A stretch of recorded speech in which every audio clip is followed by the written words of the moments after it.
조선왕조실록이 기록한 정체불명의 비행물체.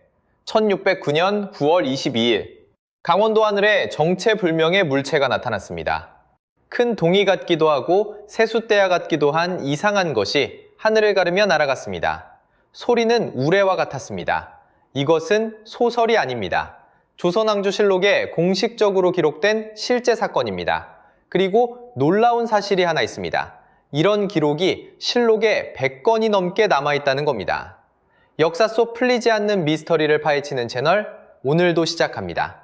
먼저 하나 알아둘 게 있습니다. 조선시대에는 관상감이라는 기관이 있었습니다. 지금으로 치면 기상청과 천문대를 합쳐놓은 곳입니다. 여기서 일하는 사람들을 일관이라고 불렀는데 이 사람들의 임무는 24시간 하늘을 감시하는 것이었습니다. 별의 움직임부터 구름의 변화까지 전부 기록했습니다.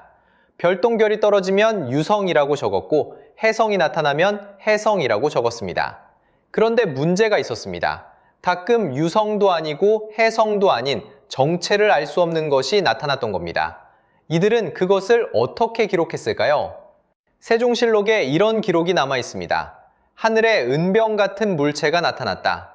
은으로 만든 병 모양의 무언가가 하늘에 떠 있었다는 겁니다. 재미있는 건 그 다음입니다. 세종은 이걸 보고한 일관에게 벌을 내렸습니다. 왜냐하면 이 현상을 미리 예측하지 못했다는 이유였습니다. 생각해보면 좀 억울하죠. 정체불명의 물체가 나타났는데 그걸 왜 예측 못했냐고 벌을 주다니. 하지만 그만큼 조선은 하늘에서 벌어지는 일을 심각하게 받아들였다는 뜻입니다. 그런데 조선왕조실록 전체를 통틀어 가장 상세하고 가장 미스터리한 기록은 따로 있습니다. 때는 1609년 광해군 즉위 1년 차입니다. 이 사건은 광해군 일기에 기록되어 있는데 다른 기록과는 차원이 다릅니다. 왜냐하면 여러 지역에서 동시에 목격됐고 목격자마다 형태를 다르게 묘사했지만 소리만큼은 전부 똑같이 우레와 같았다고 기록했기 때문입니다. 가장 먼저 목격된 곳은 간성군, 지금의 고성군입니다. 오전 9시에서 11시 사이 하늘에서 연기 같은 것이 두 곳에서 피어올랐고 그 사이로 햇무리 같은 형태의 무언가가 나타났습니다. 사람들은 처음에 구름인 줄 알았습니다. 그런데 구름은 소리를 내지 않습니다. 거의 같은 시각 강릉에서도 목격됩니다. 강릉의 기록이 가장 상세합니다. 갑자기 어떤 물건이 하늘에 나타나 작은 소리를 냈다.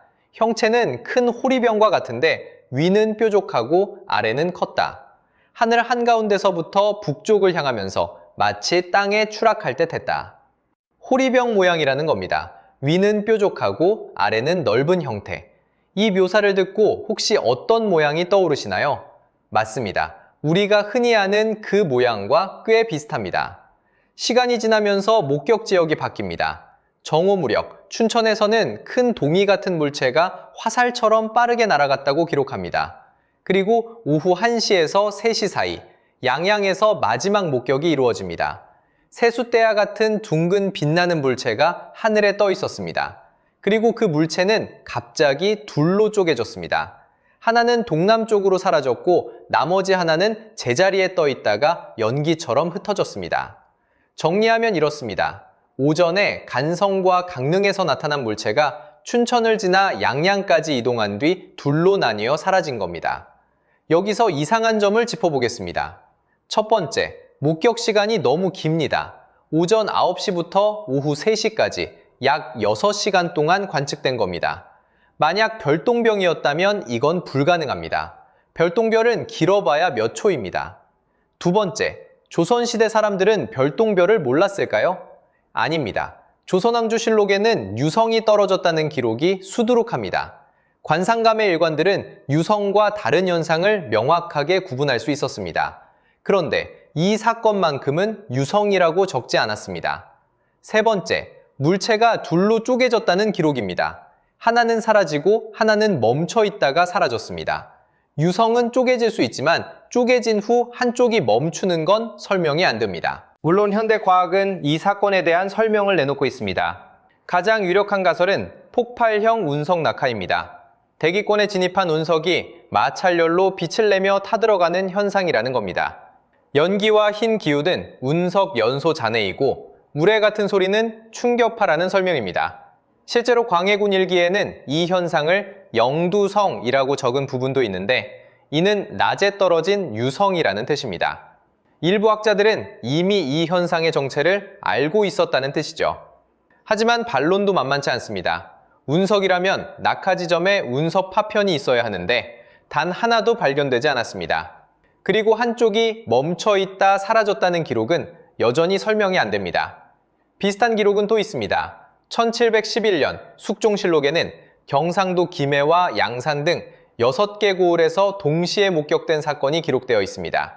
하늘이 갑자기 어두워지더니 위가 뾰족하고 아래가 넓은 물체가 동쪽에서 서쪽으로 흘러갔다고 합니다. 1609년 강릉의 기록과 형태 묘사가 거의 같습니다. 102년이나 지났는데 같은 모양의 물체가 다시 나타난 겁니다. 우연의 일치일까요? 참고로 이 1609년 사건은 드라마 별에서 온 그대의 모티브가 됐습니다. 드라마에서 도민준이 조선시대에 지구에 도착하는 장면이 바로 이 실록 기록을 바탕으로 만들어진 겁니다. 드라마는 드라마지만 그 바탕이 된 기록은 실제입니다. 400년 전 조선의 하늘에 나타난 정체불명의 물체. 관상감의 일관들은 분명히 유성과는 다른 무언가를 봤습니다. 그래서 유성이라 적지 않고 있는 그대로의 형태를 묘사했습니다. 호리병 모양, 동이 모양, 세숫대야 모양. 그것이 진짜 무엇이었는지는 아직 아무도 모릅니다. 여러분은 어떻게 생각하시나요? 운석이었을까요? 아니면 정말로 설명할 수 없는 무언가였을까요? 댓글로 여러분의 생각을 알려주세요. 구독과 좋아요는 다음 미스터리 영상을 만드는 큰 힘이 됩니다. 다음 영상에서 또 만나겠습니다.